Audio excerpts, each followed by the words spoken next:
बिस्मिल्लाहिर्रहमानिर्रहीम, अस्सलाम वालेकुम नाज़रीन, आप देख रहे हैं दिलास स्टार। मैं हूं यासिर रशीद और मेरे साथ हैं सीनियर सहाफ़ी राना मोहम्मद अजीम साहब।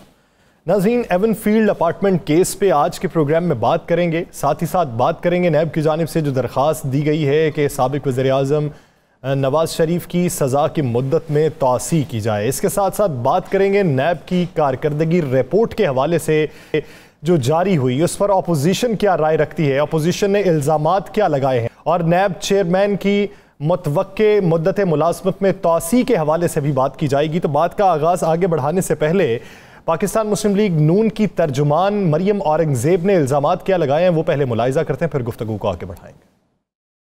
ये कौमी एहतसाब ब्यूरो की प्रेस रिलीज नहीं बल्कि नैब न्याजी गठजोड़ की प्रेस रिलीज है। गुज़श्ता 4 सालों के दौरान 538 अरब रुपए की रिकवरी की गई है, जिसकी मिसाल नहीं मिलती। 538 अरब रुपए की जो रिकवरी हुई है उसको पब्लिक किया जाए, और उस रिकवरी के ऊपर नैब के कितने पैसे खर्च हुए हैं, इन 538 अरब रुपए की तफसील पाकिस्तान की आवाम के सामने। एवनफील्ड अपार्टमेंट केस में मियां मोहम्मद नवाज शरीफ साहब ने पार्टी रहनुमाओं को अहकामात क्या जारी किए हैं, इस पर भी बात करेंगे। राना साहब, इस पूरे सिनेरियो के अंदर अगर आप देखें कि हुकूमत को इलेक्शन कमीशन से तहफ़्फ़ुज़ात हों तो सारी अपोजिशन इलेक्शन कमीशन के साथ जाके खड़ी हो गई कि इलेक्शन कमीशन सही काम कर रहा है, हुकूमत गलत है। हुकूमत नैब से मुतमईन है तो इलेक्शन जो सारी अपोजिशन है वो नैब के खिलाफ जाके मुत्तहिद हो गई कि नैब सब काम खराब कर रहा है, हम सब ठीक हैं। तो ये मामला कब खत्म होगा?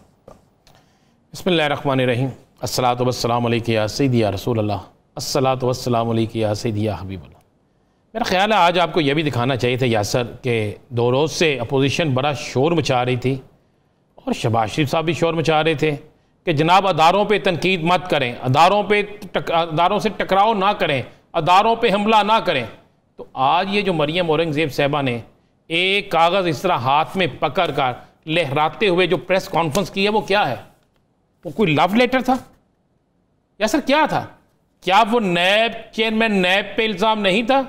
क्या वो चेयरमैन नैब पर हमला नहीं था? क्या वो चेयरमैन नैब पर वो तनकीद नहीं थी जो अदारों पर तनकीद नहीं होनी चाहिए? आज आपने इल्ज़ाम लगा दिया। मुझे समझ से बाहर है कि ये क्या सियासत है यार। मैं आज आपको बताऊं, ये मरियम औरंगज़ेब साहिबा इस प्रेस रिलीज़ के 3.5 घंटे बाद क्यों चीखी, फौरी तौर पर जवाब क्यों नहीं दिया? जनाब, जब ये प्रेस रिलीज़ जारी होती है, प्रेस रिलीज़ जारी होने के बाद जब बड़े साहब के पास ये जाती है बरतानिया में, उनके पास कॉपी पहुंचती है, तो वो बड़े सख्त नाला होते हैं, वो सख्त तरीन नाला होते हैं, वो भी नाला होते हैं, बेटी भी नाला होती है, और इतना सख्त गुस्सा होता है उन्हें कि मैं आपको ये बिल्कुल हकीकत बता रहा हूँ कि मुस्लिम लीग नून के 12-13 लोगों पर भरपूर गुस्सा निकलता है। उन्हें कहा जाता है कि आपने मुंह में क्या डा रखा है, आप खामोश क्यों हैं, बोले क्यों नहीं अभी तक, नैब के दफ्तर के बाहर क्यों नहीं गए, प्रेस कॉन्फ्रेंस क्यों नहीं की, क्यों फलां नहीं किया, फलां नहीं किया। जनाब, बाप और बेटी ने इतना शोर डाला कि आप सोच नहीं सकते। जिसके बाद जनाब मरियम साहिबा को ये प्रेस कॉन्फ्रेंस करनी पड़ी। मरियम औरंगज़ेब साहिबा कौन है? मुस्लिम लीग नून की तर्जुमान। अब एक तर्जुमान है मियाँ शहबाज शरीफ साहब के, यानी अपोजिशन लीडर मियाँ मोहम्मद शहबाज शरीफ साहब के तर्जुमान। उनकी कोई प्रेस कॉन्फ्रेंस आई नहीं, उनका कोई ट्वीट आया? उन्होंने सिर्फ इंग्लैंड की टीम के इनकार के बाद एक ट्वीट किया था बस। शहबाज शरीफ साहब की तरफ से कोई इस पे बात आई? इस पे नहीं। असम्बली के अंदर कोई बात आई? महंगाई पे आई। इसका मतलब ये है कि सबको डांट इतनी बड़ी कि उन्हें कहा मरियम साहबा तुसी अगे हो। मरियम औरंगज़ेब साहबा ने बुछार कर दी। अब असल मामला क्या था? अब इन्होंने मियाँ साहब की तरफ से अहकामात ये मिल चुके हैं जनाब, और बीबी की तरफ से भी, कि आज प्रेस कॉन्फ्रेंस की है, कल फिर एक प्रेस कॉन्फ्रेंस होगी। उसके बाद कारकुनों को कहा जाएगा कि जनाब पहले ये कानूनी रास्ता इख्तियार करेंगे। इस वक्त भी इनकी कानूनी मशावरत जारी है। इनके जो कानूनी मशीर हैं, जो लीगल टीम है, उनके साथ इस वक्त भी इनकी मुकम्मल मशावरत जारी है, और उस सारी मशावरत में बड़े मियाँ साहब भी शामिल हैं। एक ये कोशिश करेंगे कि किसी तरीके से ये मामला रुक जाए, जायदादें सेल ना हो। अगर जायदाद वाकई फ़रोख्त हो जाती है, साजात जो है जुर्माने की रकम की मद में, तो ये एक पैगाम जाता है, बड़ा क्लियर पैगाम जाता है। मुस्लिम लीग नून कहती है, मुस्लिम लीग नून के बकौल, कि फिर हमें यह क्लियर पैगाम जाता है कि हमारा वक्त नहीं आ रहा। ये जो छोटे साहब और दीगर लोग जो थे, ये अपनी जमात के अंदर कुछ लोगों को मुतमिन कर रहे थे कि जनाब हमारा वक्त आने वाला है, बहुत जल्द हम आने वाले हैं, आप ज़रा इजी हो जाएं, रिलैक्स करें, कहीं नहीं जाना, हमारा वक्त आने वाला है, अगला वक्त हमारा है। और ऐसे फैसलों, ऐसी प्रेस रिलीज के बाद तो उनके हौसले टूट गए। अब जिनके हौसले टूट गए हैं वो समझते हैं कि ये मुस्लिम लीग समझती है कि उनके हौसले बनाने के लिए एक भरपूर एहतजाजी तहरीक शुरू की जाए, और ये एहतजाजी तहरीक महंगाई के ख़िलाफ़ ना हो। ये एहतजाजी, मैं आपको फिर कह रहा हूँ, ये एहतजाजी तहरीक महंगाई के ख़िलाफ़ नहीं होगी, जायदाद बचाओ, ये जायदाद बचाओ तहरीक होगी। यार सर, मैं किसी की साइड नहीं ले रहा, ये मैं बिल्कुल आपको वाज़ेह कह रहा हूँ। एक बात बड़ी अच्छी चेयरमैन नैब की तरफ से है कि पहली दफ़ा हुआ कि किसी साबिक़ वज़ीर आज़म की को जुर्माना और उसकी वसूली हो रही है, और बहुत सी जगहों पे बहुत सी चीज़ें वसूल भी हुई हैं। कोई शक नहीं कि नैब पे भी बड़ी तनकीद है, कोई शक नहीं कि नैब के अंदर भी बहुत सी गलत काम हो रहे हैं, कोई शक नहीं कि नैब के अंदर भी कुछ अमला ऐसा मौजूद है जो गलत कर रहा है, जो बहुत से लोगों को गलत नाजायज़ तंग करता है, और बहुत से लोगों को सर ज़्यादती की जाती है, और बहुत से जो जुल्म करने वाले हैं, जो लूटने वाले हैं, उनको छोड़ भी दिया जाता है। मेरे पास वो भी चीज़ें मौजूद है, लेकिन इस मामले पे उनका स्टैंड लेना एक बड़ी बात है। लेकिन उसके बाद मुस्लिम लीग नून का इस तरह या सर ललकारना, और मैं आपको बता दूं बड़े साहब की तरफ से क्लियर वाज़ेह हिदायत आ गई है, और मैं आपको ये बता दूं कल छोटे साहब इस पर बोलेंगे। छोटे साहब को कहा गया है कि आपकी ज़बान खामोश क्यों है, बोल लें इस पर। छोटे साहब ने आगे से कहा जनाब मुझ पर भी केसेस है, जितना बोलूँगा उतना ही फंसूँगा। उन्होंने कहा नहीं नहीं बस आप भी बोले। कल मेरा ख्याल है, मेरा ज़ाती मेरी राय भी है, मेरी इतला भी है कि कल छोटे साहब इस पर, हो सकता है आज ही ट्वीट कर दें तो कल इस पर बड़ा वो अपनी तरफ से रिएक्ट करेंगे। और ये फैसला हो गया है कि अब जायदाद बचाओ तहरीक चलाई जाएगी। मैं आपको ये बिल्कुल मुसद का इतला दे, यानी महंगाई के खिलाफ कोई तहरीक नहीं होगी, चलिए अभी तक हुकूमत के खिलाफ कोई तहरीक नहीं होगी। डॉलर महंगा हो गया, कोई तहरीक चली है? असेंबली फ्लोर पे असेंबली फ्लोर पे तो छोड़े ना, वो क्या चला है? आपको आज मजाक नजर नहीं आया? वहाँ पे उधर से शीरी रहमान खड़ी हो जाती थी, शीरी मजारी खड़ी हो जाती थी। क्या था? ये नहीं है यार सर, क्या लोग एहतजाज ये होते हैं? आप जो वहाँ पे असेंबली में कह रहे हैं, नहीं मार तो रहे आम आदमी, पिस तो रहे आम आदमी, तकलीफ आम आदमी को है। ये जितने असेंबली में बैठे थे अपोजिशन लीडर साहब और दीगर लोग जो वहाँ पे बातें कर रहे थे, इनमें से किसी को इस महंगाई का असर है? इनमें से किसी को इस महंगाई का फ़र्क है? इनमें से कभी किसी ने पूछा है कि बाहर एक मजदूर जो है, तनख्वाहदार जो तबका है, वो किस तरह गुजारा कर रहा होगा? इनको क्या पता? इनमें से किसी को कोई नहीं पता। छोड़ दें, जहाँ जो तहरीक चलानी चाहिए थी वो ये नहीं चला रहे। आप पूरी मरियम औरंगजेब साहिबा ने पूरी प्रेस कॉन्फ्रेंस में, अपनी पूरी मीडिया टॉक में, सवाए नैब के चेयरमैन पर हमले करने के, सवाए नैब के चेयरमैन पर जुमले कसने के, सवाए मियाँ साहब की जायदाद बचाने के अलावा कोई बात की है? इसलिए कि जनाब ऊपर से अहकामात बड़े सख्त आए हैं, और जब ऊपर से अहकामात आते हैं ना तो इन सब के होश उठ जाते हैं। ये मैं आपको बिल्कुल दुरुस्त खबर दे रहा हूं। तो राना साहब फिर आगे बढ़ते हैं, बात कर लेते हैं मियाँ मोहम्मद नवाज शरीफ साहब की वापसी के हवाले से जो ग्राउंड तैयार की जा रही थी। अब आने वाले दिनों में अगर इस तरह के इकदाम होते हैं तो वो ग्राउंड तैयारी की नतीजा क्या निकलता है? इसके साथ साथ वो वापसी आने का फैसला मनसूख कर देंगे या मुलतवी कर देंगे? या सर मेरे पास इतला ये है कि इनकी मुत्तहिदा अपोजिशन जो है जितनी भी है, उन्होंने एक पैगाम दिया है, और ये पैगाम बिलवास्ता, बिलावास्ता और डायरेक्ट तीनों ज़राए से वहाँ पे पहुँच गया। उन्होंने कहा मियाँ साहब अगर तो आप चाहते हैं कि इलेक्शन में मुत्तहिदा अपोजिशन इत्तेहाद या मुस्लिम लीग नून कामयाब हो तो आपको पाकिस्तान आना पड़ेगा इलेक्शन से कम 5 माह पहले। इलेक्शन से कम 5 माह पहले आपको पाकिस्तान आना पड़ेगा, चाहे आप जेल में जाएं, चाहे आप जमानत करवाएं, चाहे आप इंटरम करें, जो मर्जी कराएं, आपके होगा। तो इस बात का तयन कौन करेगा कि इलेक्शन कितने अभी माह अभी? मैं उसी बता दूँ, देखें जब तक कंटोनमेंट बोर्ड के इलेक्शन का अगर तो रिजल्ट आ जाता है यासर, मैं आपको बड़ी बताऊँ, पीटीआई के हक़ में बहुत बेहतर।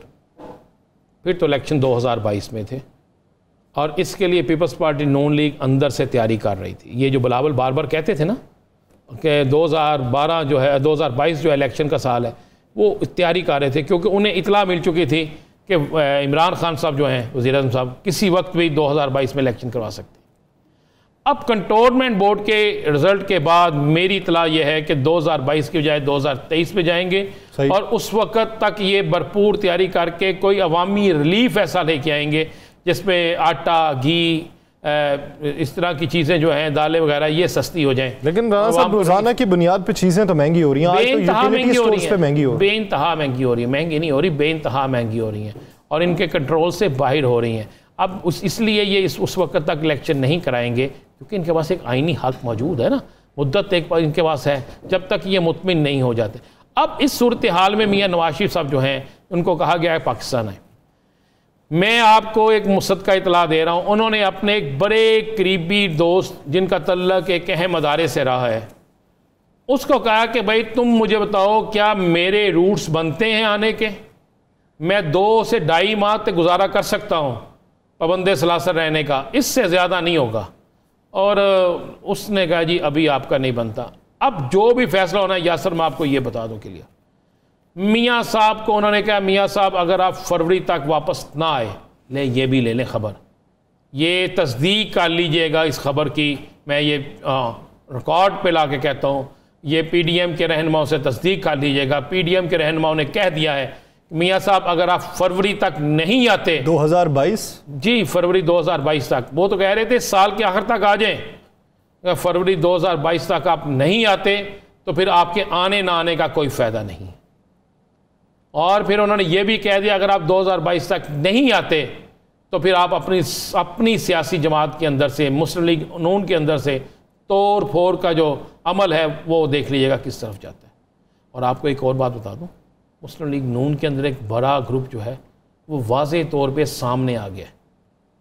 ये जब हाजिरियाँ लग रही ना आजकल ये डिवीज़नल इजलासों में, और एक शख्स की हाजिरी लगती है, मज़े बताता हूँ, एक बेचारे एक शख्स को कोरोना था, उसका माना नहीं गया, उसका क्या कोरोना का सर्टिफिकेट, मियाँ साहब को सर्टिफिकेट गया, राना सनाउल्लाह साहब ने उसकी तस्दीक की, वेरिफिकेशन भी चाहिए, वेरिफिकेशन हुई है, तस्दीक की, उसके बाद पता चला वाकई नहीं तो ये शक था कि ये बंदा जानबूझ के नहीं आया। ज़ाब्ता अखलाक की पाबंदी पूरी। कौन सा ज़ाब्ता अखलाक की पाबंदी, खुदा का वास्ता है, अपना आप सर्टिफिकेट देते नहीं है, बाकियों का मांग रहे हैं। ये खौफ है ना कि मेरे बंदे कहीं टूट तो नहीं गए, हमारे लोग कहीं भाग तो नहीं गए, ये बाकायदा हुआ है। अब इन सारी सूरत हाल में एक बड़े ग्रुप ने कह दिया कि मियाँ साहब हमने अगला इलेक्शन उसी सूरत में जीतना है, आप होंगे तो, अब आप होंगे तो पे आके बात बड़ी मुश्किल में फंस गई। उनके आने से पाकिस्तान मुस्लिम लीग नून को फ़ायदा कितना होगा और उनके आने से PDM को तकवीयत कितनी मिलेगी? देखिए बहुत होगा। मियाँ नवाज शरीफ के आने से मुस्लिम लीग नून को बेइंतहा फ़ायदा होगा, कोई दूसरी राय नहीं है इसमें ये बात कहना कि नहीं होगा। मुस्लिम लीग नून जो है वो खड़ी हो जाएगी, सियासी तौर पर भी सियासी तौर पे भी फ़ायदा होगा और अवामी तौर पे भी होगा और PDM को भी फ़ायदा होगा। और अगर ये नहीं आते तो मुस्लिम लीग नून के बहुत से परिंदे उड़ जाएंगे। तो फिर तो सिर्फ फ़ायदा शख्सी तौर पे मियाँ नवाज शरीफ साहब को ही होगा। देखिए तो और मुस्लिम लीग नून है क्या, नून क्यों नाम रखा? तो अगर नहीं, मैं ये कह रहा हूँ कि अगर वो वापस नहीं आते तो फिर सिर्फ उन्हें शख्सी तौर पे फ़ायदा है अपने आप का। जी बिल्कुल, वैसे भी वो आप भी जाते हैं तो अपने फ़ायदे के लिए आना, उन्होंने पाकिस्तान के फ़ायदे के लिए नहीं आना। मुझे कहता है ना क्या वो वहाँ पे बैठ के लंदन बैठ के इंग्लैंड की टीम को तैयार कर रहे हैं, क्या पाकिस्तान का विजिट कर लें, क्या कर रहे हैं? इस पे तो शहबाज गिल साहब आज काफ़ी गुफ्तगू कर चुके हैं। मुझे एक बात बताएं ना, मुझे एक सिंपल सी बात बताएं, आप पाकिस्तान के साबिक वज़ीर आज़म हैं, बरतानिया में आप बैठे हुए हैं, चले छोड़ दें इमरान खान को, छोड़ दें बाकी सबको, क्या पाकिस्तान की अहमियत, पाकिस्तान की सालमियत के लिए लॉबिंग नहीं कर सकते? क्या वहाँ बैठ कर आप बाकी हर चीज़ कर सकते हैं? और 3 दफ़ा के वज़ीर आज़म रहे हैं आप, क्या आप वहाँ पे बैठ के ये लॉबिंग नहीं कर सकते थे कि भाई छोड़ते मेरा सियासी इख्तिलाफ हो सकता है, ये पाकिस्तान की इज्जत का मामला है, वहाँ पे टीम भेजें? क्या वहाँ बाकी मुलाकातें हो सकती हैं बड़ी बड़ी अहम? तो ये नहीं हो सकता था? सच सोचने वाली बात है ना। हर शख्स अपने फ़ायदे के लिए लगा हुआ है। अगर पाकिस्तान का फ़ायदे की बात होती तो आज इनका कद कहाँ पे होता अगर ये वहाँ पर बैठ के पाकिस्तान के लिए काम करते, पाकिस्तान के लिए बरतानिया की टीम को राज़ी करते, इंग्लैंड की टीम पाकिस्तान आती और ये कहा जाता कि मियाँ नवाज शरीफ साहब जो खुद भी क्रिकेटर हैं ना, बड़ा अच्छी क्रिकेट खेलते हैं, कि उन्होंने जनाब बड़ा अहम रोल अदा किया, सियासी इख्तिलाफ अपनी जगह, ये तो हो सकता था ना। लेकिन यहाँ पे देख, इस मुल्क में देखना ये होता है कि सियासी मफाद के लिए सियासत कितनी होती है और अवामी मफाद के लिए कितनी होती है। 10-90 की रेशो तो होती है। या सर मैंने तो आपको 2 खबरें दे दी हैं, मियाँ नवाज शरीफ आज क्यों डांटा, और दूसरी मैंने बता दिया है कि मुस्लिम लीग नून के अंदर से जो ग्रुप है उस ग्रुप में बाकायदा तगड़े लोग शामिल हैं, तगड़े लोग शामिल हैं। और उन्होंने कह दिया मियाँ साहब को कि मियाँ साहब आए, आप ना आए तो फिर हम पे भी ना रखिएगा तकिया, ये भी कह दिया गया है। बल्कि लाहौर से तलक रखने वाले एक MNA ने तो ये कहा कि मियाँ साहब हमने मुशर्रफ दौर में लाहौर की सीटें जीती थी, अगर आप यहाँ आप होते तो शायद हम पंजाब में भी जीत जाते। ये लफ्ज़ अब देखना ये है कि मियां मोहम्मद नवाज शरीफ साहब जो फैसला करते हैं वो मुल्की अवामी और सियासी मफाद में करते हैं या फिर शख्सी मफाद में। नाज़रीन, दीगर इश्यूज करेंगे एक शॉर्ट ब्रेक के बाद। Stay with us.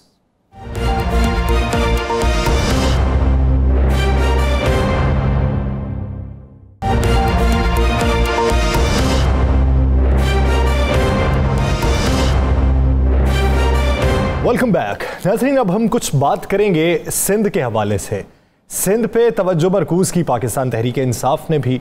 सिंध में पाकिस्तान मुस्लिम लीग नून भी अपना रिवाइवल चाहती है। सिंध में अपोजिशन ये समझती है कि पाकिस्तान पीपल्स पार्टी ने किया कुछ नहीं और हमें करने दिया कुछ नहीं।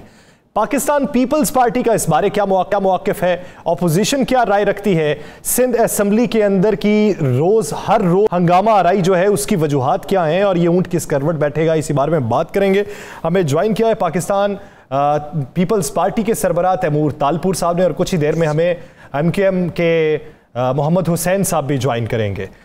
बहुत शुक्रिया आप दोनों हजरात का इस हवाले से अपना वक्त देने के लिए। मोहम्मद हुसैन साहब, इस वक्त जो सिचुएशन है, पाकिस्तान पीपल्स पार्टी ये कहती है कि 13 सालों में हमने बेहतरीन काम किया है, वफाकी हुकूमत ने कोई काम नहीं किया जिसके आप बड़े इत्तेहादी हैं।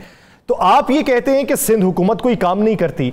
आपके नजदीक सिंध हुकूमत ने अब तक कौन सा काम ऐसा जो नहीं किया?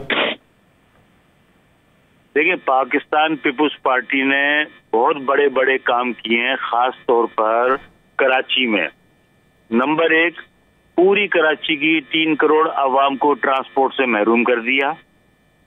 कराची के अवाम बूंद बूंद पानी को तरस रहे हैं, उन्हें पानी से महरूम कर दिया। कराची के लाखों पढ़े लिखे होनहार तुलबा तालिबात की नौकरियों पर जाली डोमिसाइल बनाकर डाका डाला, नौकरियों से महरूम कर दिया। ये बड़ा इनका कारनामा है। कराची में जितनी भी हेल्थ फैसिलिटीज थी वो सब छीन ली, ये इन्होंने बड़ा काम किया। कराची का इंफ्रास्ट्रक्चर तबाही के दहाने पर है, ये इन्होंने बड़ा काम किया। इसी तरीके से K4 का मंसूबा जो 2007 में हमने अप्रूव करके इस्लामाबाद भेजा था, उसको इतना अरसा गुजर जाने के बावजूद 2007 से आज हम 21 पर मौजूद हैं, 14 साल गुजर गए। इन 14 सालों में K4 का मंसूबा शुरू करना दूर की बात, K4 के लिए पानी का जो कोटा है, दरिया सिंध से जो 650 MGD पानी आना है, उसके लिए तरसा दिया। K4 का मंसूबा अगर बन भी जाएगा ना, तो K4 के मंसूबे से कराची को पानी नहीं मिलेगा। इसी तरीके से इन्होंने सिंध पब्लिक सर्विस कमीशन के जरिए सिंध के शहरी इलाकों के पढ़े लिखे नौजवानों को अपनी साजिश के जरिए पब्लिक सर्विस कमीशन से फेल करवा कर उनके एतमाद को मजरू किया। अब कोई सिंध पब्लिक सर्विस कमीशन का इम्तिहान देने के लिए शहरी इलाकों के नौजवान तैयार नहीं है। इसी तरीके से तैमूर साहब आप पर बेइंतहा पाकिस्तान पीपल्स पार्टी पर इल्ज़ाम भी लगा दिए, इल्ज़ाम है या जो भी है आपके सामने है। असम्बली में भी आपने बड़े जुमले, बड़े तेज़ तरीन जुमलों में जवाब भी दिया था। मोहम्मद हुसैन साहब जो इल्ज़ाम लगा रहे हैं कि आपने पीपल्स पार्टी ने क्या किया सिंध के लिए, आप MQM पे इल्ज़ाम लगाते हैं, तो इनके इल्ज़ामात का क्या जवाब देंगे? बिस्मिल्लाहिर्रहमानिर्रहीम। देखिए जी, बड़ी हैरत होती है कि पाकिस्तान पीपल्स पार्टी के ऊपर तंज करते हैं वो लोग, बात करते हैं कि हमने फलानी स्कीम दी और हमने फलानी स्कीम नहीं दी। कम से कम पाकिस्तान पीपल्स पार्टी का जो पास्ट है वो भत्ताखोर माफिया को, चाइना कटिंग को सपोर्ट नहीं करता था। पाकिस्तान पीपल्स पार्टी ने भत्ता ना मिलने पर एक ही फैक्ट्री के दर्जन लोगों का कत्ल नहीं किया। पाकिस्तान पीपल्स पार्टी को कराची के लोग, कराची की पब्लिक, कराची के इंडस्ट्रीज पसंद करते हैं, क्योंकि हम इंडस्ट्रीज पे जाके भत्ता ना कभी मांगा है ना कभी मांगेंगे। पाकिस्तान पीपल्स पार्टी से तकलीफ ये है MQM को कि उनका vote bank Pakistan Peoples Party के पास आ गया है, क्योंकि हम गन पॉइंट पर काम लिए तो हम किसी के सर पर बंदूक रख के नहीं कहते कि हमें पैसे चाहिए। हम काम करते हैं, हम डिलीवर करते हैं। आज अगर हम दूसरों की जीती हुई सीटें आज पाकिस्तान पीपल्स पार्टी जीत रही है तो ये अवाम का शऊर है, अवाम को पता चल गया है कौन सही है। लेकिन तैमूर तालपुर साहब, अब MQM पाकिस्तान है, वो ये कहती है कि हमारा माजी दफन कर दिया जाए। अगर हम पाकिस्तान के साथ चलने का अहद कर चुके हैं, मुहब्बे वतन होने की गवाही दे चुके हैं, तो फिर हमारे माजी को कुरेदना नहीं चाहिए, उन अनासिर को कुरेदना नहीं चाहिए जो माजी में मुलव्वस रहे। इस पर क्या कहेंगे फिर आप? जनाब नाज़रीन, वजह फरमाया आपने, 100 चूल्हे खा के बिल्ली हज को चली। मैं समझता हूँ जिसने 100 हजारों कत्ल किए ना, तो उनको माफी नहीं मिलनी चाहिए। पहले उनको आपको कठेरे के अंदर खड़ा करना चाहिए, पहले उनको जवाब देना चाहिए आवाम के सामने, उस जज के सामने। फिर उन कातिलों की, कत्लों की सजा मिलनी चाहिए। तो सजा के बाद बच जाओ तो आगे क्या सकते हो, फिर पाकिस्तान कर दो, MQM इंडिया कर दे, MQM हैदराबाद कर दे, वो आपकी मर्जी है। पर जब तक आपके गुनाहों की सजा नहीं मिलती है तो तब तक मेरे ख्याल से व्हाइट वॉश करना, ये तो वही बात हुई कि जो PTI में जाता है उसके नाम के केसेस खत्म हो जाते हैं, उसको सर्फ एक्सेल के साथ धो के बाहर ले आते हैं, और जो नहीं जाता तो यहाँ पर भी जो उनके साथ मिल जाते हैं, जिनको खुद इमरान खान अपनी जबान से कहता था कि ये तो सबसे बड़े कातिल है, सियासत छोड़ दूंगा, इनको कभी अपने साथ नहीं लूंगा, तो उसने भी आपको ले जाती है। मोहम्मद हुसैन साहब, तैमूर साहब ने कहा है जिस तरह इल्ज़ामात आपने बात की, उनके जवाब उन्होंने कहा जी यहाँ पे फैक्ट्रियों को आग लगाई गई, यहाँ पे बत्ता लिया गया, यहाँ पे बंदे मारे गए। माजी का मुझे याद है, हम रिपोर्टर हैं पुराना, हमें याद है कि पीपल्स पार्टी के बहुत से रहनुमा आपके 90 आते थे, आप नाराज़ हो जाते थे, आप लोगों को मनाने आते थे, तो क्या उस वक़्त कभी इन्होंने सवाल किया या आपने ने कहा कि हम ऐसे हैं वैसे नहीं? देखें, इस तरफ तो मैं आता हूं थोड़ी देर के बाद। मैं जरा ये बता दूं, जिस तरह ये तालपुर साहब ने ये बातें की ना कि जी हमने कभी भत्ता, हमने ये चंदा, हमने ये पीपुल्स पार्टी छोटे मोटे काम थोड़ी करती, ये तो छोटे मोटे काम है। पाकिस्तान पीपुल्स पार्टी ने मुल्क को तोड़ दिया। पाकिस्तान पीपुल्स पार्टी ने अल जुल्फिकार बनाकर PIA का तैयारा अगवा किया, काबुल लेके गए, तैयारा देने के एवज सैकड़ों की तादाद में अपने दहशतगर्दों को कराची, हैदराबाद की जेलों से रिलीज करके काबुल पहुंचवाया। पाकिस्तान पीपुल्स पार्टी के लोगों ने नेशनल रिफाइनरी पर रॉकेट लॉन्चरों से हमला किया। पाकिस्तान पीपुल्स पार्टी ने सिंध के लोगों को लड़ाने के लसानी बिल लेकर आए। पाकिस्तान पीपुल्स पार्टी ने महाजिर सिंधियों को लड़ाने के लिए कोटा सिस्टम नाफिज कर दिया। पाकिस्तान पीपुल्स पार्टी ने अपनी हुकूमत बचाने के लिए इधर हम उधर तुम का नारा लगा दिया। और पाकिस्तान की सबसे आला अदालत सुप्रीम कोर्ट ने पाकिस्तान के दुश्मन जुल्फिकार अली भुट्टो को, जिसने मुल्क को 2 लाख किया, उसको सजाए मौत दी, फांसी दी। ये छोटे मोटे काम थोड़ी करते हैं, ये तो मुल्क ही तोड़ देते हैं। और आज भी बड़े बड़े काम कर रहे हैं। अरबों रुपए की करप्शन, 4-4 अरब, 5-5 अरब, 250 अरब। तो यही एक मेरा आपसे सवाल है कि जब ये सब कुछ करते थे, जो आपने हवाले दिए हैं, तो फिर MQM इनके साथ हुकूमत का हिस्सा क्यों बनती थी? हम इनके पास कभी नहीं गए, ये तारीख पर है। बेनजीर भुट्टो साहिबा 1988 में 90 आई। आसिफ अली जरदारी साहब को सदर बनना था, ये 90 आए। हम कभी इनकी हुकूमत में शामिल होने के लिए इनके पास आज तक हम कभी नहीं गए। ये आए, इन्होंने हमें मनाया, गिले शिकवे हमारे दूर करने की कोशिश की, हमसे कहा कि माजी को भूल जाए, हम भाई भाई बन के चलते हैं। आसिफ अली जरदारी ने वास्ता दिया अल्ताफ हुसैन की बेटी का और बिलावल का वास्ता दिया कि ये फ्यूचर है हमारा और आपका, हम मिलके चलेंगे। हम कभी आज तक, बता दीजिए, जब सेनेट की इनको जरूरत पड़ी ये बहादुराबाद आ गए, सेनेट में वो इस पे जवाब ले लेते हैं। तैमूर तालपुर साहब, राना साहब ने सवाल किया आपसे, वो तो उन्होंने अपने सहाफती तजर्बे के हवाले से माजी का किस्सा छेड़ दिया और काफ़ी माजी में चले गए। मैं अपने सहाफती तजर्बे के हवाले से हाल का किस्सा छेड़ता हूँ। अभी 4-5 माह पहले की बात है जब बिलावल भुट्टो जरदारी साहब MQM पाकिस्तान से ये दरख्वास्त कर रहे थे कि आप छोड़ें वफाकी हुकूमत को, आप हमारे साथ मिलें, जितनी वजारतें उन्होंने दी उससे ज़्यादा हम देते हैं। तो फिर अगर आपकी पार्टी की नज़र में ये भत्ताखोर हैं, ये डाकू हैं, ये लुटेरे हैं, तो फिर इनसे उस वक्त इल्हाक की बातें क्यों हो रही थी? देखिए, ये तो कातिल और डाकू तो थे ही, उसमें कोई शक शुबा नहीं है। हम पे 100 इल्ज़ाम लगा दें, अवाम को पता है, आपके व्यूअर्स को, 92 के व्यूअर्स को पता है कि कौन क्या है, पीपल्स पार्टी का क्या किरदार है, और हम कभी इन चीज़ों में ना रहें, ना अल्लाह में बचाए कभी इन चीज़ों में जाएंगे।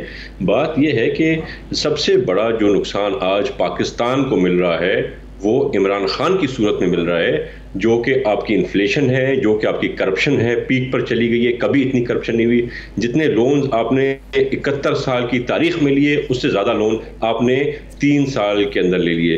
तो मैं समझता हूँ अगर बिलावल साहब समझते हैं कि एक बहुत बड़ी बुराई को टालने के लिए एक हल्की फुल्की छोटी सी बुराई को हम फिलहाल ले आए, तो उसमें कोई बुरी बात नहीं है। ये मुल्क की भलाई के लिए था। ये एक बहुत बड़े करप्ट इंसान को इस मुल्क की प्राइम मिनिस्टरशिप से हटाने की बात थी, जो अरबों करोड़ों लोगों की जो दुआएं हैं, जो चाहते हैं कि इमरान खान से उनको छुटकारा मिले, उनकी खातिर हम ये कुर्बानी देने को तैयार थे। पर आपको याद होगा पहले भी ये पाकिस्तान पीपल्स पार्टी में MQM हमारे साथ रही, कोalition में आई, और ये भी मोहम्मद अली भाई ने सीखा कि कभी हमारे पास खुद मर्जी से नहीं आई। इनको अल्ताफ भी कहता था आओ जी कायम अली शाह के पास आ जाओ, ये पहुंच जाते थे। फिर वो कहते थे जी वो पैरों में कदमों बैठ जाओ, कदमों में बैठ जाते। फिर कहते माफ़ी मांगो, फिर वो कायम अली शाह से माफ़ी मांगते थे।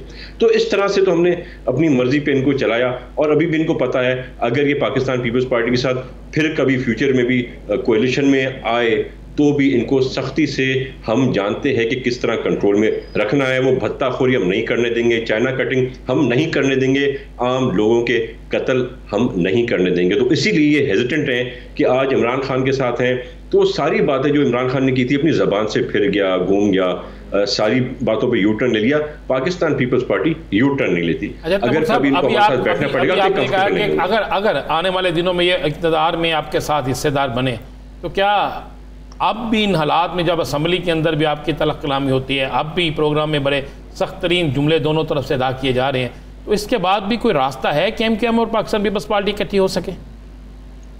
नहीं जी, हम बिल्कुल भी इनके साथ काम नहीं करना चाहते। पर मैंने बात की अगर एक बहुत बड़ी बुराई को टालने के लिए एक थोड़ी उससे छोटी बुराई को फिलहाल लाना पड़े, और उनको लाने से अवाम के ऊपर बहुत से बोझ, बहुत सी परेशानियां, बहुत सी करप्शन और बहुत सी इन्फ्लेशन को चेयरमैन बिलावल भुट्टो साहब कम कर सकता है। तो उस लिहाज से मैंने उस फिक्रे में आपसे मैंने ये बात की थी। जी मोहम्मद हुसैन साहब, आप क्या कहेंगे? आप पीपल्स पार्टी के साथ कभी जाना चाहेंगे इत्तेहाद में? ये बात मद्देनजर रखते हुए कि बहुत बड़ी बुराई का मुकाबला करने के लिए छोटी बुराई का सहारा लेना पड़ रहा है। देखिए, बात ये है, हमारे लिए तो सबसे बड़ी बुराई पाकिस्तान पीपल्स पार्टी है, जिसने शहरी इलाकों को तबाह बर्बाद कर दिया। जो लोग पीने का पानी छीन लें इंसानों से, जो लोग रोजगार छीन लें, जो लोग मुंह से निवाला छीन लें, जिन्होंने स्कूल तबाह कर दिए, कॉलेज तबाह कर दिए, हमारे अस्पताल तबाह कर दिए, स्पोर्ट्स के ग्राउंड तबाह कर दिए, ये हमारे लिए सबसे बड़ी बुराई है। अगर हम वफाक से पैसे लेकर आ रहे हैं, जब मेयर वसीम अख्तर थे उस वक्त हमने वफाक से 10 अरब रुपए मंजूर करवाए, उसके लिए हमने सारी स्कीमें भेजी। पाकिस्तान पीपल्स पार्टी ने रुकावट डाली कि जी ये वफाक कैसे कराची में पैसे खर्च कर सकता है, हमसे अप्रूवल लें। सबसे बड़ी बुराई पाकिस्तान की पाकिस्तान पीपल्स पार्टी है। अगर पाकिस्तान को कोई भी फलता फूलता देखना चाहता है, पाकिस्तान को सूबा सिंध को या सिंध के शहरी इलाकों को की तामीर तरक्की देखना चाहता है, तो इस सबसे बड़ी बुराई, ये वायरस से भी ज्यादा खतरनाक वायरस है ये पीपल्स पार्टी का। मोहम्मद हुसैन साहब, आलपुर साहब ने कहा, तमूर साहब ने कहा कि एक वक्त था कि जब ये हमारे सियासी पार्टनर थे, हुकूमत में थे, तो हम इनको अपनी मर्जी से चलाते थे और ये शाह साहब के कदमों में आगे बैठ जाते थे, माफ़ी भी मांग, यानी जिस तरह ये कहते थे हमने इन्हें कंट्रोल में रख के चलाया हुआ था। नहीं, MQM ने हमेशा अपनी सियासत अपनी मर्जी से की है, दुनिया जानती है। और रहा मामला केसेस का, MQM ने 1992 से लेके 2018 तक हमने हर अदालत में केसेस भुगते हैं। किसी अदालत से हमारे खिलाफ ना मुल्क दुश्मनी का कोई केस साबित हुआ, ना कोई कत्ल का, ना कोई दूसरा कोई मुकदमा हमारे खिलाफ साबित हुआ है। इनके वजीर आजम जुल्फिकार अली भुट्टो को पाकिस्तान की सुप्रीम कोर्ट ने सजाए मौत दी। ये क्या बात करते हैं? इसकी जितनी सियासत है इससे ज्यादा मेरी माजी से बढ़ के हाल पे बात कर लेते हैं। तैमूर तालपुर साहब, इस वक्त मौजूदा सिचुएशन में जिस तरह मोहम्मद हुसैन साहब का ये कहना है कि पाकिस्तान पीपल्स पार्टी की सिंध हुकूमत जो है वो कराची की डेवलपमेंट नहीं चाहती, वसीम अख्तर साहब के भी रास्ते में रोड़े अटकाते रही जब वफाकी हुकूमत इमदाद करना चाहती थी, अब भी वैसा ही कर रहे हैं। मैं आपकी बात का जवाब देता हूँ। सिर्फ एक बात मैं मोहम्मद हुसैन भाई की एक्सेप्ट कर लूँ मेरे भाई की, कि उन्होंने कहा जी पीपल्स पार्टी जो ना उसके लिए एमक्यूएम के लिए पीपल्स पार्टी सबसे बड़ी बुराई। आपने सही कहा, बजा फरमाया। एमक्यूएम के लिए पीपल्स पार्टी है, अवाम दोस्त है, अवाम को पीपल्स पार्टी चाहिए। उनको कातिलों, मर्डर्स, चाइना कैटिंग ऑन से कोई इंटरेस्ट नहीं है। दूसरी बात, आप पैसे जो लेके आते हैं ना थोड़े बहुत फेडरल गवर्नमेंट से, जो आप दिखाते हैं आपने नाले बना ली और आपने फलानी वाटर की पाइपलाइन निकाली, वो सारे पैसे जेब में जा रहे हैं। मुझे दिखा दें इन्होंने कहाँ पे पैसा लगाया, सिर्फ पैसा इनकी जेब में गया। तीसरी बात उन्होंने की कि जिस जज ने शहीद जुल्फिकार अली भुट्टो को फांसी दी थी, उसने अपना एतराफ जुर्म किया था कि उसने बहुत बड़ी गलती की है। तो आप कुछ सीखें। भुट्टो को बुरा भला कहने से वैसी है जैसे आप हवा में थूकें, तो वही रिजल्ट होगा। तो भुट्टो साहब के बारे में बात करने से पहले बहुत बार सोचा करें। जो आपने बात की डेवलपमेंट की, तो आपने देखा कितना अरसा एमक्यूएम ने अपनी दहशतगर्दी की, डेवलपमेंट की बातें की, सफाई की बातें की, किया जीरो, नील बटा नील। अब हम आपको लेके आए अपना एडमिनिस्ट्रेटर आपके पास, मुर्तज़ा वहाब। हम आपको नहीं कहते कि हम 5 साल में क्या करेंगे, 6 साल में क्या करेंगे, 10 साल में क्या करेंगे। आप देखेंगे 6 महीने के अंदर जो सफाई सुथराई और जो डेवलपमेंट स्कीम्स नहीं आएंगी वो आपके सामने होंगी। आज आप जाके देखें अंडरपासेस पूरे कराची में, फ्लाईओवर्स पूरे कराची में, आप जाके देखें कहाँ कहाँ पे रस्तों की तामीर हो रही है। तो हम जो काम कर रहे हैं वो आवाम देख रही है, इसीलिए हमें वोट मिल रहे हैं। हमें वोट इसलिए नहीं मिल रहे हैं जिस तरह से ये बंदूक के जोर पर। मुझे तो हैरत होती है कि मोहम्मद हुसैन भाई या इनके दूसरे जो दोस्त हैं वो रात को नींद कैसे करते हैं। इतने माओ की उनके बच्चे छीन के उसके बाद इनको कैसे नींद आती है? क्या हर वक्त ये कभी भेड़िए का लिबास पहन लेंगे, कभी कातिल का लिबास पहन लेंगे और कभी भीगी बिल्ली का लिबास पहन लेंगे? तो लिबास से तो ये बच जाएंगे टेम्परेरी, पर इनके जहनों में, इनके दिल में वो आराम कैसे आता है? मैं तो समझता हूँ कोई भी तैमूर साहब, क्या पाकिस्तान के अंदर कभी कोई ऐसा माहौल पैदा हो सकता है कि हमारी सियासी तलखियाँ, हमारे ये एक दूसरे पे तनकीद का रिश्ता बरसाना, ये सारी चीज़ें ख़त्म हो जाए और सब मिलकर पाकिस्तान के लिए काम करें? क्या कि ये मुमकिन है? देखिए जी, मैं समझता हूँ कि जब इमरान खान पावर में आया था तो मैं तो शुरू से इमरान खान के खिलाफ रहा हूँ, पर एक चीज़ हर कोई इमरान खान के लिए कहता था कि ये करप्ट नहीं है, ये करप्शन रोक देगा। इमरान खान खुद कहता था कि मेरे आने के बाद 30 दिन में करप्शन ख़त्म हो जाएगी, 100 दिन में पूरा सिस्टम सेट हो जाएगा। तो हमने भी यही समझा और मैं समझता था ये एक मौका था कि शायद क्योंकि जब इमरान खान आया था तो पहला शख्स चेयरमैन बिलावल भुट्टो जरदारी था जिसने आके और हाउस पे, स्टेज पे, फ्लोर पे आके कहा था कि आपको सेलेक्टेड प्राइम मिनिस्टर ज़रूर है, पर आपको जो भी मदद की ज़रूरत होगी, मदद दरकार होगी, हर हिसाब से हम आपकी हुकूमत को पाकिस्तान की बेहतरी के लिए हेल्प करने के लिए राज़ी हैं। पर फिर जब हमने देखा कि 40 अरब रुपए, तंज़िया तौर पे आप उसको कैश करते हैं कि आप ही वो हैं कि जिन्होंने सबसे पहले सेलेक्टेड का लफ्ज़ पुकारा था। देखिए, आप सेलेक्टेड को तो सेलेक्ट ही कहेंगे, आप सेलेक्टेड को इलेक्टेड तो नहीं कह सकते, पर हमने उनको सेलेक्टेड होने के बावजूद मदद की गुजारिश की थी, मदद की तलबी की थी, उनको एक गुड सेंस में एक बात की थी कि इन हालात में भी पाकिस्तान की और पाकिस्तान की आवाम और मईशत की खातिर हम आपको मदद करने के लिए तैयार हैं, पर उन्होंने वो रिजेक्ट की।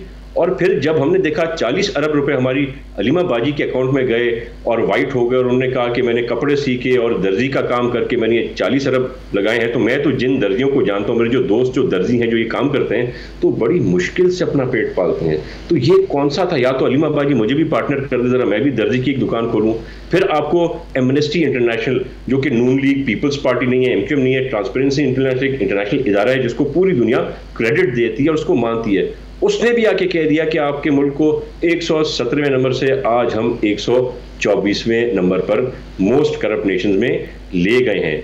जो उन्होंने कहा था ये साइकिल पर जाएंगे पीएम हाउस उन्होंने साइकिल के बजाय मर्सिडीज तो छोड़ दी, पर हेलीकॉप्टर के अलावा अब सफ़र नहीं करता है। एक हेलीकॉप्टर में खुद होते हैं, दूसरे में पीछे शेरू आ रहा होता है। तो इन हालात के बाद मैं समझता हूँ ऐसे लोगों के साथ कभी भी मेरे ख्याल से कोई, मैं समझता हूँ मोहम्मद हुसैन साहब, पीपल्स पार्टी भी आपने तनकीद की कि पीपल्स पार्टी जो है वो बड़ा उन्होंने गलत किया। क्या आप मौजूदा हुकूमत के मौजूदा हालात से मुतमिन है अपने इत्तेहादियों से? महंगा पेट्रोल, डॉलर की कीमतें, क्या आप उनसे मुतमिन हैं? और क्या आप समझते हैं कि बाकी सूबों की निस्बत सिंध के अंदर महंगाई कम है और सिंध हुकूमत का जो अपना ज़ेरे कंट्रोल चीज़ें हैं जो उसको वो कंट्रोल कर सकें? देखिए, मैं आपके प्रोग्राम के तवज्जुह से तैमूर तालपुर की जो पार्लियामेंट्री प्रैक्टिस है ज़्यादा से ज़्यादा 8 साल है। इन्हें किसी और, मैं 13 साल से एमपी हूँ मेरे भाई। आपको जरा मैं मेमोरी आपकी रिफ्रेश कर दूं। चलो ठीक है, मैं 3 बार एमपी बन जाऊं। आप मेरे से ज्यादा सीनियर नहीं है। आप उम्र में सीनियर हैं, सियासत में नहीं है। मैं 1992 से आ रहा हूँ। मैं 1992 से आ रहा हूँ। आप कितनी बार इलेक्शन जीत के आए हैं मुझे पता है, और मुझे पता है कि आप किस तरह जीत के आते थे। और मोहसिन भाई, मैं गन पॉइंट प्रेडिक्शन नहीं जीत के आया, 10 दफा असेंबली में कह चुके हैं। तैमूर साहब, बात मुकम्मल हो जाए, आपकी जानिब वापस आता हूँ। दूसरी बात ये कि तैमूर तालपुर जैसे लोगों को चाहिए कि वो किसी और पर उंगली उठाने से पहले अपना जो भयानक माजी है, जो मैंने अभी सामने बताया है, तैमूर तालपुर को तो पता भी नहीं है कब पीपल्स पार्टी ने तैयार अगवा किया। इसको तो ये भी पता नहीं है कि नेशनल रिफाइनरी पर रॉकेटों से कब हमला किया। कॉमेडी शो चला रहे हैं, जनरेशन आई हुई है। इनके जो वालिदैन थे वो बात मौजूदा हालात पे भी जरा नजर दौड़ाइए। फर्स्ट जनरेशन इनकी सियासत से अलहदा हो गई है। ये सेकंड जनरेशन की इस वक्त भरमार है सिंध असेंबली में, जिन्हें पाकिस्तान पीपल्स पार्टी का भयानक चेहरा नहीं पता। इन्हें सिर्फ ये बताया गया है कि एमक्यूएम पे इल्जाम लगाओ, नून लीग पे इल्जाम लगाओ, पीटीए पे इल्जाम लगाओ। दूसरी बात ये कि पाकिस्तान, जितना शुरू में बताया कि पाकिस्तान पीपल, इनसे पूछिए ना इनकी कारकर्दगी क्या है। 13 साल में कितनी कराची में इन्होंने बसें चलाई है? 13 साल में कराची में कितना पानी इन्होंने इजाफा किया है? 13 साल में इन्होंने कराची के अंदर कितने अस्पताल, एक NIC VD को लेके बैठे रहते हैं। भाई, क्या पूरे सिंध के अवाम खाली दिल के मरीज हैं? सैकड़ों किस्म की बीमारियां, लाखों लोग मारे फिर रहे हैं। तालीमी इदारों की, पहले पीपल्स पार्टी की हुकूमत आने से पहले सिंध का पाकिस्तान में दूसरा नंबर था तालीम में, उसके बाद तीसरा हो गया। अब सिंध की जो तालीमी जो सूरत हाल है वो बलूचिस्तान से भी नीचे चली गई है। तो इनसे किस बात का, इन्होंने क्या किया? अपने मुखालिफिन को दबाने के लिए जितने मुखालिफ ग्रुप थे अंदरूनी सिंध में, उन सबको दबाया, झूठे मुकदमा बनाए। आज वो सारे ग्रुप बेचारे तितर बितर हो गए। और कराची में एमक्यूएम को दबाने के लिए इन्होंने गैंगवार बनाया, हजारों लोगों को गैंगवार के जरिए कत्ल करवाया। और ये आपका क्या नाम है, जो वजीर दाखिला थे उस वक्त के, उन्होंने खुद कहा कि हम 3.5 लाख कलाशनकोफें गैंगवार में बांटी हैं। ये अपना भयानक चेहरा छुपाने के लिए दूसरों पर ये इल्जामात उठाते हैं। एक उंगली उठाएंगे, 4 उंगली इनकी तरफ आएंगी। दूसरी बात ये कि देखें, मुल्क इंतहाई मुश्किल हालात से गुजर रहा है।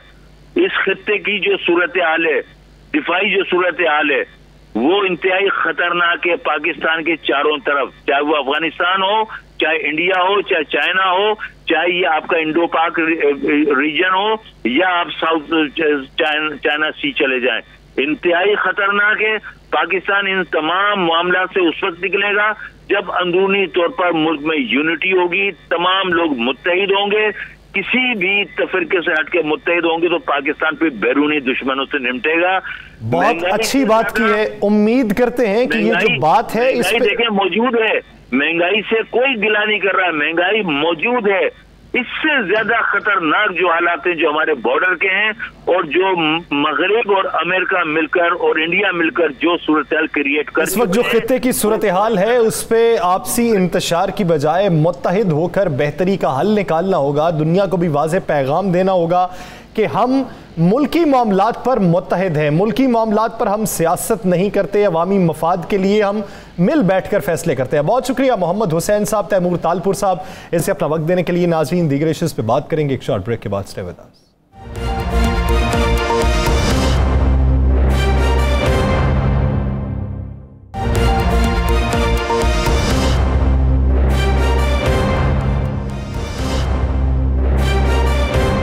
Welcome back. नाज़रीन, पाकिस्तान के सरकारी इदारे अवाम के मफाद आमा के लिए काम करते हैं।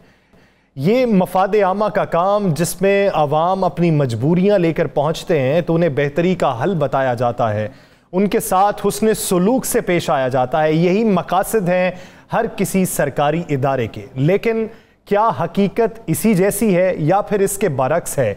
सरकारी इदारों के लोग किन अफराद को निशाना बनाते हैं, उन्हें ब्लैकमेल करते हैं और उनसे क्या कुछ करवाते हैं? ये एक बड़ा सवाल है। कौन कौन से सरकारी इदारे ऐसे हैं जो माफियाज के हाथों इस वक्त बेबस हो चुके हैं? राना साहब की तरफ बढ़ते हैं। राना साहब, सरकारी इदारों की अगर दर्जाबंदी की जाए तो कितने सरकारी इदारे ऐसे हैं जो माफियाज के हाथ में चले गए हैं, या फिर कुछ लोग वो सरकारी इदारे का सहारा लेकर लोगों को ब्लैकमेल करते हैं? या सर, ये एक बड़ी खौफनाक सूरत पैदा हो चुकी है और इस पर बाकायदा एक रिपोर्ट तैयार हो रही है। जिस वक्त ये रिपोर्ट तैयार हो रही थी तो मैं भी किसी के पास बैठा था, तो उसके कुछ डॉक्यूमेंट्स जो थे वो मेरे पास ये मौजूद हैं। उन डॉक्यूमेंट्स में बड़े बड़े अहम इंकशाफात हैं, बड़ी बड़ी अहम चीज़ें हैं। हो क्या रहा है कि पूरे पाकिस्तान के अंदर चंद एक ऐसे महकमे हैं जहाँ पर सबसे ज़्यादा बाकायदा कैसे माफिया मौजूद है, जो सरकारी अफसरान और प्राइवेट अफराद जो हैं माफिया के लोग, उनके साथ वो मिली भगत करके करते हैं। एंटी करप्शन, महकमा माल, पुलिस, महकमा हेल्थ और उसके बाद सिटी डिस्ट्रिक्ट गवर्नमेंट, LDA। ये यानी पूरे पाकिस्तान में जहां जहां पर में टाउट की बात कर हो क्या रहा है कि उस रिपोर्ट के मुताबिक होता क्या है कि जी ये माफिया इस कदर बासर होता है कि ये मुख्तलिफ महकमों में मुख्तलिफ लोगों के खिलाफ दरखास्तें देते हैं। वहाँ का सरकारी अफसरान इनके साथ मिले होते हैं। फिर होता क्या है कि उन लोगों को बुलाया जाता है। जब उनको बुलाया जाता है, उनको बुलाकर उनको तंग किया जाता है। इस तरीके से तंग किया जाता है कि वो लोग बेचारे उस केस में हों या ना हों, दोनों सूरतों में वो इस कदर तंग हो जाते हैं कि फौरी तौर पर बात मुक मका की तरफ आ जाती है और पता चलता है कि जनाब वो प्राइवेट शख्स जिसने एप्लीकेशन दी वो बाहर किसी जगह बैठ के डील करता है, सरकारी अफसर को उसका हिस्सा जाता है और प्राइवेट शख्स को उसके हिस्सा जाता है, और फिर सरकारी इदारे इसमें इस्तेमाल होते हैं और माफिया जो है वो भी काम करता है। इसी तरह ये जो मैंने महकमों, जिन महकमों के नाम नहीं, इन महकमों में उन रिपोर्ट्स के मुताबिक इन महकमों में सबसे ज़्यादा ये काम हो रहा है। अच्छा, एक में हमारी स्क्रीन पे चाह रहा है, एक हमने उसी रिपोर्ट्स में से जो तैयार कर रहे थे डॉक्यूमेंट्स लिया तो उसमें पता चला कि जनाब एंटी करप्शन एक बड़ा, देखें गौहर नफीस नो डाउट बेइंतहा अच्छे आदमी हैं, DG एंटी करप्शन बेइंतहा अच्छा काम कर रहे हैं और मेरिट पे उनकी चीज़ें सामने आती हैं। अब उन्हीं के दौर में एक रिपोर्ट बनती है जिस रिपोर्ट में बाकायदा 4 दफ़ा उस इन्वेस्टिगेशन में लोग जो हैं वो बेगुनाह साबित हो जाते हैं। बेगुनाह साबित होकर डिस्चार्ज की तरफ चली जाती है। फिर क्या होता है कि एक शख्स आते हैं, फिर एक माफिया आता है। जहाँ से काम शुरू हुआ वो माफिया जो है वो एक एप्लीकेशन फिर देता है और फिर देखें कैसी कमाल बात है, उसकी एप्लीकेशन पे दोबारा इंक्वायरी शुरू हो जाती है। फिर वो कहीं बैठ के माफिया जो है वो कहता जब पैसों का लेन देन करता है, एक एप्लीकेशन उसी माफिया के खिलाफ जिस पे ये सारा काम शुरू हुआ आती है, जिसमें लिखा जाता है कि जी दरखास्त बराए कार्रवाई बरखिलाफ सफियान नसीर, मोहम्मद अफजल, नईम पाशा, मोहम्मद मुशर्रफ, शिकायत कुनगान बाबत इंक्वायरी फला फला फला के साहिल जो है फला फला जगह के रहने वाले हैं और इनको फला फला लोग जो है वो बगैर बराबर ये जो कर रहे हैं ब्लैकमेल कर रहे हैं, एंटी करप्शन में देते हैं। अच्छा, एंटी करप्शन से निकलता कोई तो इसी तरह सिटी डिस्ट्रिक्ट गवर्नमेंट में, चाहे वो चारों सूबों में कहीं भी हो, गवर्नमेंट वहाँ पे चले जाते हैं। फिर पुलिस के अंदर फिर एक ये भी इंकशाफ हुआ कि बाकायदा जिसका पुलिस ने भी पिछले दिनों इंकशाफ किया कि अब तो खवातीन के भी ऐसे गैंग मौजूद थे जो खुद पर्चे FIRs कराती थी। आपको पता पिछले दिनों में एक MPA पे हरासमेंट का पर्चा कराने वाली औरत पता चला उसमें 16 पर्चे थे, मुख्तलिफ नाम चेंज करके कराती थी, लोगों पे दीगर इल्ज़ाम लगाने वाली, मतलब ये एक गैंग थे। अब सोचने वाली बात यह है कि क्या सरकारी इदारों के अंदर इन गैंग को सपोर्ट क्यों किया जाता है? ये एक शख्स जो एक से ज़्यादा, अब ये जो एप्लीकेशन है जिसका मैंने हवाला दिया है इसके मुताबिक उन्होंने लिखा है कि ये लोग दर्जनों एप्लीकेशनें दे चुके हैं। अब समझ नहीं आती मुझे कि ये दर्जनों एप्लीकेशन देने वाले मुख्तलिफ इदारों में जो माफियास के लोग हैं, क्या हमारे सरकारी इदारे के अफसरान ये सोचते नहीं कि इनके दिल में इतना दर्द है कि हर शख्स के अलावा ये एप्लीकेशन देते हैं, इनका मकसद क्या है? फिर अचानक सुलह किस तरह हो जाती है, फिर अचानक वो सारी बुराई ख़त्म किस तरह हो जाती है? तो यासर इस पर एक रिपोर्ट की तैयारी शुरू हो चुकी है। इस रिपोर्ट में मैंने जो आपको 5 इदारों के नाम लिए हैं, इन इदारों के हवाले से चेक किया जा रहा है और बाकायदा कोई 1300 के करीब ऐसे लोग मौजूद हैं जिनके मतलब ये चीज़ें सामने आई हैं कि इन्होंने एक नहीं, दो नहीं, तीन नहीं, दर्जनों एप्लीकेशनें दी हैं, दर्जनों लोगों के खिलाफ ये जाते हैं, फिर उनको जाकर वहाँ पे उनकी इंक्वायरियाँ करवाते हैं। और मैं माजरत से कहूँ, वहाँ पे तो मुझे ये भी एक ज़िम्मेदार शख्स ने कहा, भाई आपके मीडिया से तल्लक रखने वाले भी बहुत से लोग इसमें शामिल हैं। मैंने कहा भाई वो किस तरह? उसने कहा जनाब मीडिया के, आप ही के मीडिया के लोग सिफारिशें करते हैं, आप ही के मीडिया के कुछ लोग ऐसे भी होते हैं जो उनके ऐसी खबरें भी लगा देते हैं कि जिसके बाद हमें मजबूरन एक्शन लेना पड़ता। तो मैंने कहा भाई खबर कोई भी लग जाए, अगर खबर गलत है तो आप क्या गलत खबर पे भी एक्शन लेंगे, झूठी खबर पे भी एक्शन लेंगे? तो उस पर उन्होंने कहा जी क्या करें। असल में मामला कुछ और है। मामला यह है कि चोर और चौकीदार आपस में मिले होते हैं। कई सरकारी अफसरान, इन अदारों के अंदर सरकारी अफसरान आपस में मिले होते हैं। आपको पता है ये क्या होता है? मसलन ठेकेदारी लेने, ठेकेदारी कर रहा है, एक शख्स उठेगा, एक एप्लीकेशन दे देगा एंटी करप्शन में, एक उठेगा जाके नैब में दे देगा, उसके बाद वो बेचारा आके उनके साथ तरले मिन्नता करेगा, खत्म हो जाएगा। अगर उस ठेकेदार ने करप्शन किया तो फिर क्यों छोड़ा जाए उसे? अगर किसी एक्सी ने करप्शन किया है, किसी सरकारी बंदे ने, प्राइवेट बंदे ने करप्शन किया है, किसी पटवारी ने करप्शन किया है, उसे क्यों छोड़ा जाए?